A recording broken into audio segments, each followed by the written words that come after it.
మంచి ఆరోగ్యానికి మనకు కావాల్సిన పదార్థాలు అన్నమాట. అంటే మనం మంచి ఆరోగ్యంగా ఉండాలంటే ఏమేమి తినాలో అనేది ఒక్కోదానికి ఒక్కొక్కటి అనమాట.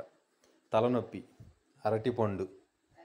అంటే అరటిపండు రోజుకి ఒకటి కానీ 2 కానీ తిన్నాం అనుకో, మరీ పచ్చిది కాకుండా మరీ పండుది కాకుండా ఒక దోర లాంటి అరటిపండు తిన్నాం అనుకో మంచిగా ఉంటుంది అనమాట. నెక్స్ట్ గొంతు నొప్పి. గొంతు నొప్పి పోవాలంటే తేనెతో పాటు తేనె తింటే కొంచెం సపరిస్తూ ఉండాలన్నమాట, ఒకేసారి మింగకుండా.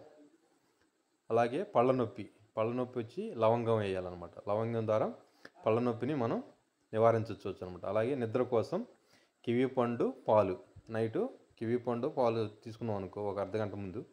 జీర్ణక్రియ అల్లం. అలాగే దృష్టి మెరుగుకు క్యారెట్ తినాలన్నమాట. అంటే దృష్టి అంటే మన కళ్ళు అనమాట. కళ్ళు మంచిగా కనపడాలంటే ప్రతిరోజు క్యారెట్ తినాలన్నమాట.